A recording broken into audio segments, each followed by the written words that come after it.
Adam, and then everyone else is on 2 questions, please. Ross is on an embargo. Then, when you're ready.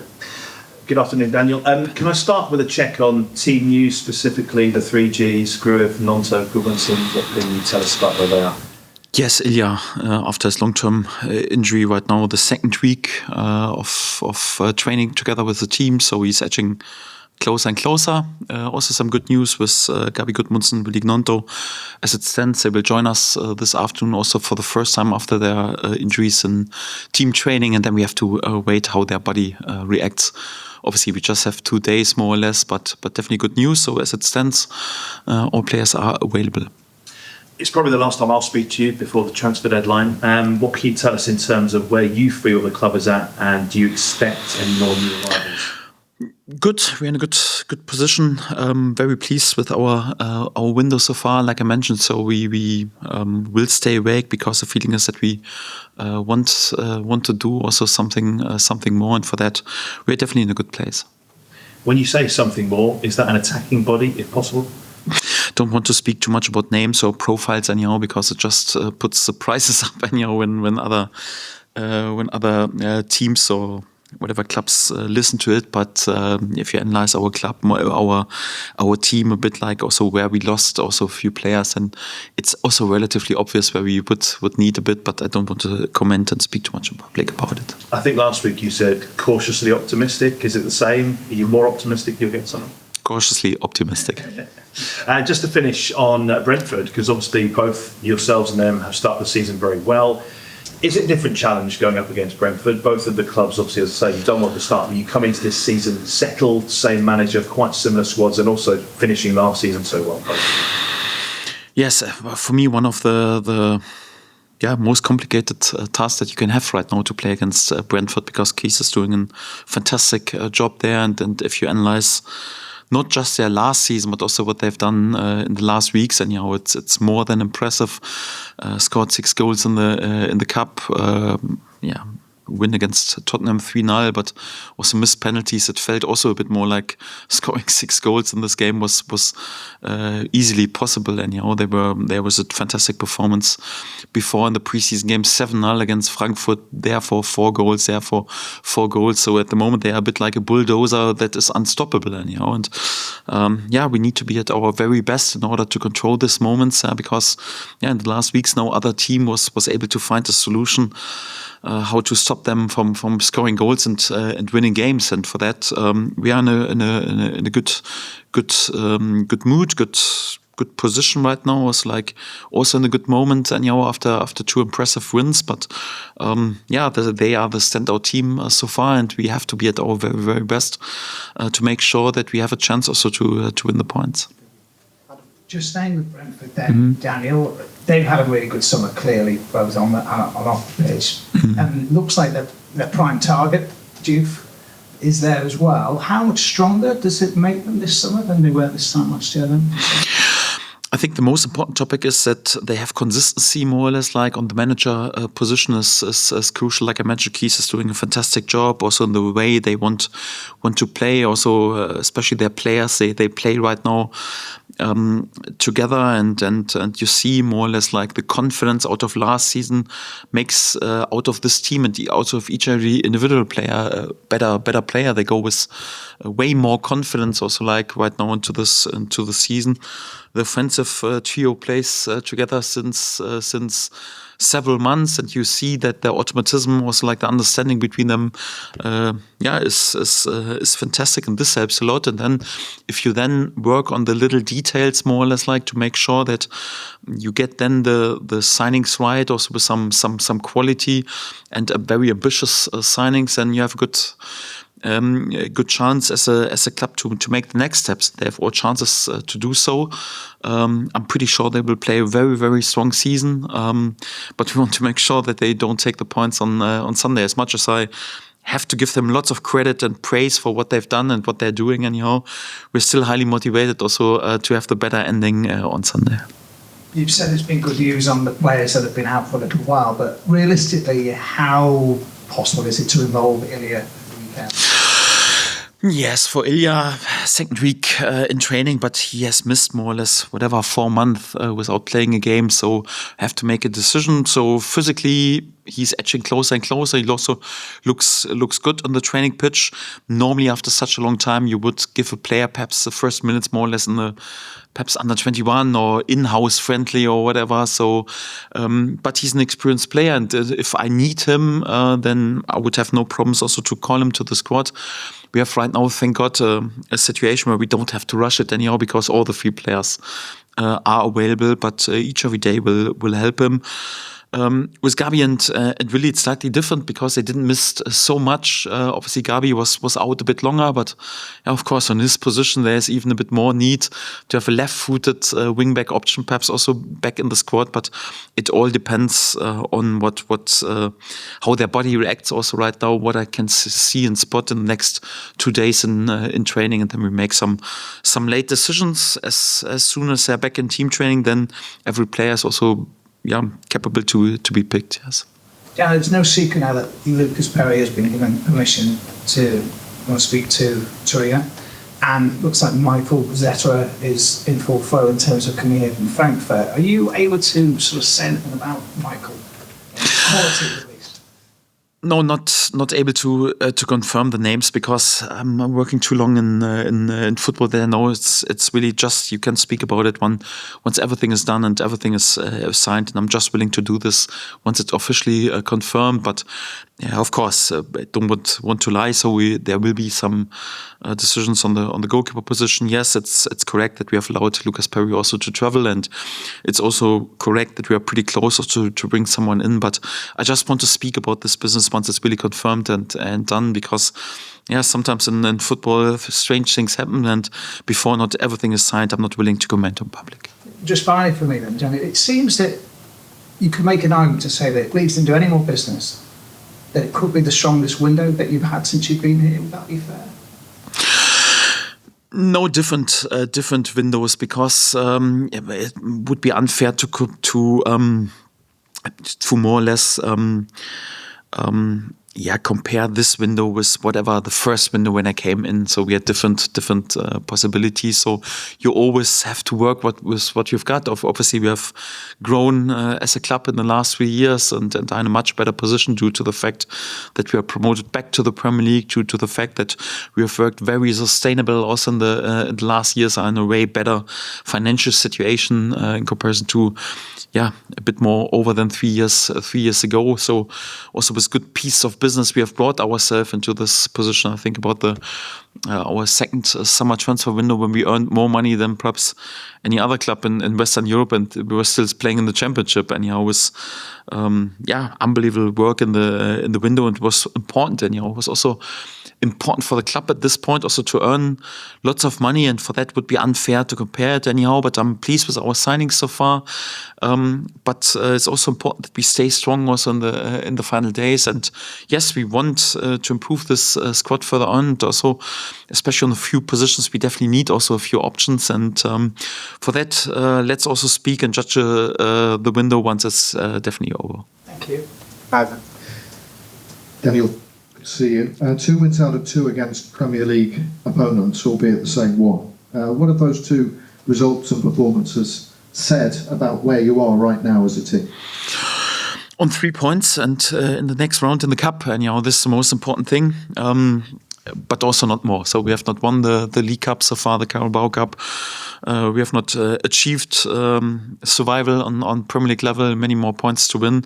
We're in a good pass. It's good for the mood, good for the confidence. Also, more or less another confirmation that we have worked really, really good during pre-season. The gut feeling was already heading into these 2 games that we are well prepared. We've proved this, but it's important on this level. The momentum can change quick. So for that, you have to stay awake and aware what lies ahead of us. We have a very, very difficult task on Sunday, and we are focused and want to win the next points. You certainly will need to stay awake against Brentford. And how important is it to back up those 2 early results now you come, particularly at home? Yes, once you have momentum, you have to ride this momentum as long as possible. And of course, it would be always good to be already early in the season on several points and to ease the pressure, perhaps also to win points. We know that in the end, you need a 1 point average per game in order to stay in this league, or ish at least. And for that was a good start, and of course want to start as strong as possible, but we're also fully aware it's one of the biggest challenge at the moment, also to control Brentford's offense, and also to find solutions to open them was also difficult for all the other opponents in the last weeks. We need a very special day in order to give ourselves a chance. Hi, Daniel. Nico Elvedi, obviously very, very good the other night. How much of a decision has he given you to make? And is he the sort of player who could just play at centre-back, or do you see him as an option anywhere else? Could he be like a full-back option potentially, or is it just, do you see him very much as a centre-back? Yes, he's a centre-back by nature, but the good thing is, if we speak about the three-man formation, he can play all three positions anyhow. And if there is an emergency case, he can also play a few minutes as a full-back, not naturally anyhow, but wing-back also, like, yes, to close the side, but he's not the guy who runs up and down more or less the wing and brings cross after cross in for a few minutes to close the side and to defend. Yes, that's possible, but not a natural solution on the wing-back position. Yes, I'm very happy and delighted with Nico. I didn't expect anything else because he's one of my most experienced player in the squad. He's done this during his whole life. His bit nickname, if you would translate it in Germany for Gladbach, was also like the Iceman, because he plays always like so cool without really spotting any emotions. If it's whatever, Allianz Arena, Bayern Munich away, or home game or whatever. So if it's a Champions League game or it's a quarter-final in the World Cup, he seems never to be bothered and just fully concentrated and focused. Big strength also on the ball, really, really smooth and composed for centre-back on the ball, and we are all happy to have him here, yes. And at the other end of the pitch, obviously, Dan James did very well the other night. Willy Gnonto's coming back, but not so much just the wingers. But in terms of number 9 position, how do you view the options in the squad? I mean, do you just see it at the moment as Dominic and Lucas, or could you see somebody else, playing in that position, or do you think it's an area that just definitely needs strengthening? Yes, we have with Dominic and Lucas 2 players where their profile is pretty similar, and very, very pleased with this. We have, of course, players who can also play striker and have played striker in their career before. Of course, slightly different. Yeah, Willy Gnonto, for example, he's not like a physical striker who wins each every header. He's a bit more like a false 9, or Noah Okafor can also plays it a little bit different. But in terms of a physical target player, it's more or less we have Dominic and Lucas, and happy with this. And yes, you can also wish for more and more options. On the other hand, you have to keep in mind that again, also we work with a limited budget, and just to bring some legs in makes no sense. Has to be quality, and we are also not scared to play one in case we need it.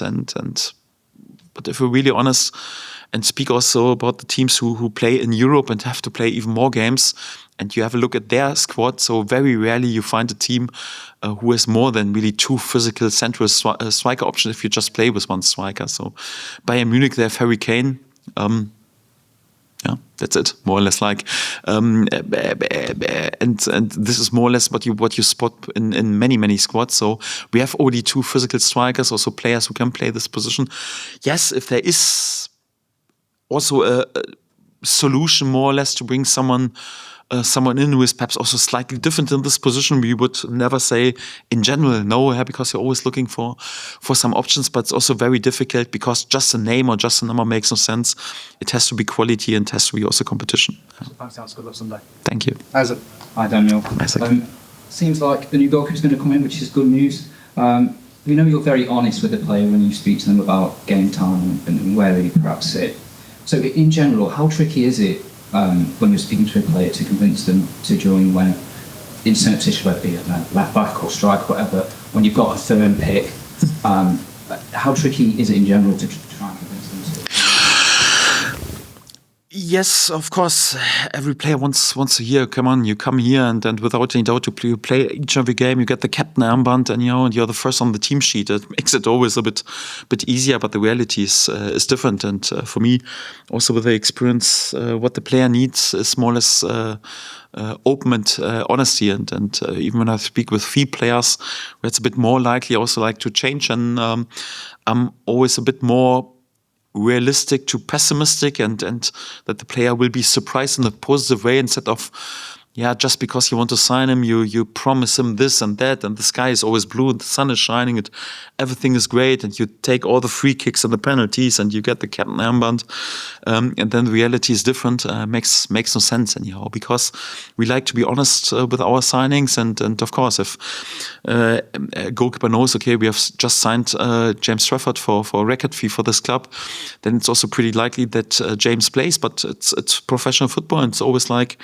you have to show performances. If you don't perform, then a different player will get a chance. Of course, on the goalkeeper position, it's of course then slightly different after one poor game, and you don't change that quickly. But it's important to be open and honest, and everyone has to be aware of what he's challenging and facing.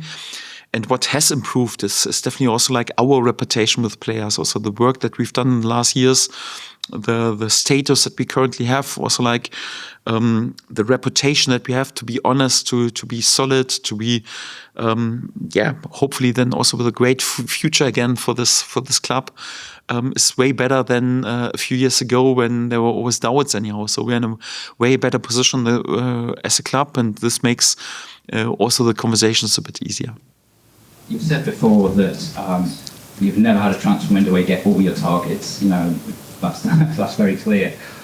When you do get to this point in the transfer window, though, when we sit here, when there's a few days left to go, are there any positions? I'm not asking to name them, by the way, but are there any positions where you've sort of accepted and might not be able to reinforce this position, or is it every transfer needs will go full steam and try and go? Yes, of course we try it, and I've seen also a few comments that we have improved our depth in the squad anyhow. So that's also not true.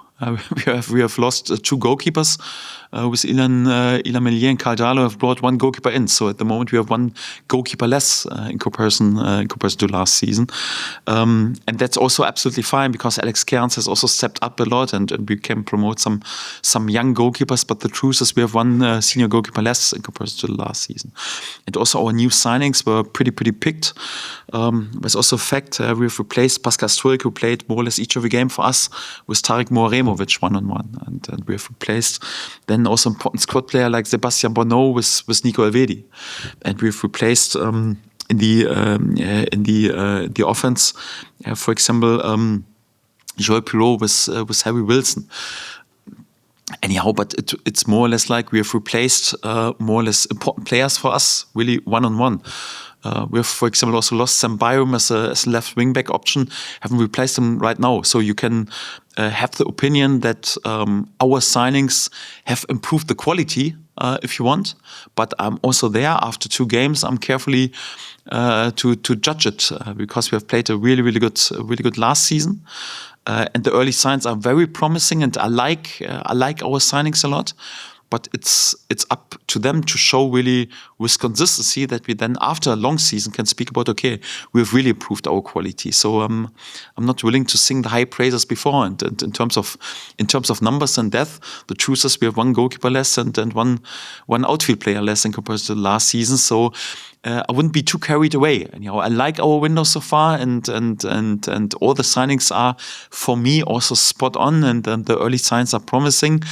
But it was also necessary, because we have also lost some top players with good performances who were very important for us also in the last season. And for that, I think it's important, and also our responsibility also in the upcoming days to stay awake and if we can improve the squad, improve the quality, improve perhaps also the depth a little bit, if we want to make the next steps as a club, or at least to deliver the same level of performance like last season. So for that, early signs great, but it's a long season, and for that, we have right now currently a situation where all field players are also back in training.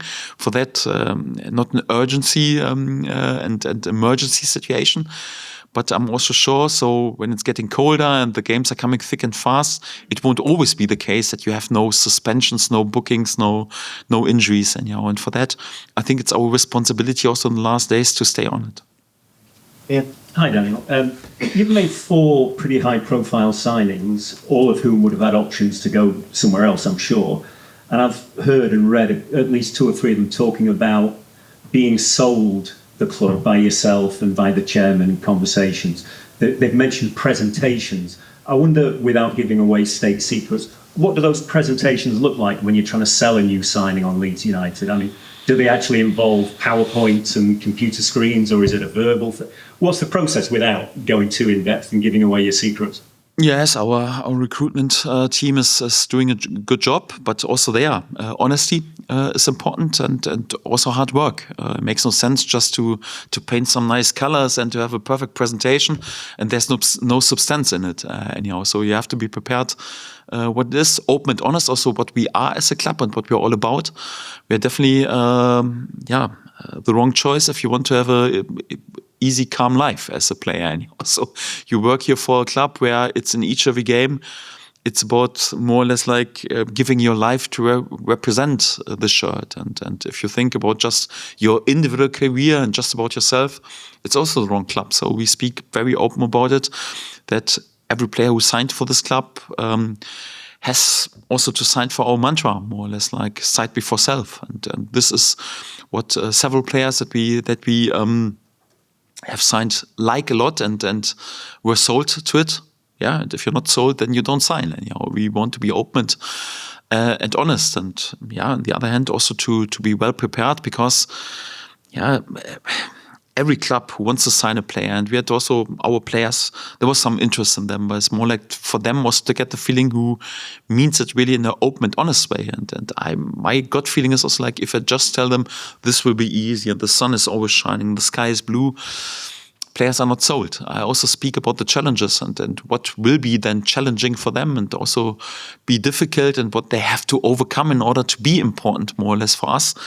And quite often I've got the feeling this is better than just to promise something, because the players feel pretty quickly who means it, really open and honest with them. And this is more or less our mantra. And if someone is not sold by it, then we have to pick something else. We just go our way. But it's not just about fine pictures or fine presentations, more like substance, hard work, and open and honesty. And from the outside looking in, there appears to be a real mood of optimism around Leeds that maybe hasn't been there for many, many years. The first week has obviously just reinforced that with 2 away wins. I just wonder, is part of your job now almost like managing expectations and trying to keep a lid on that sort of mood of optimism, or are you happy for the fans to be as deliriously happy as they are?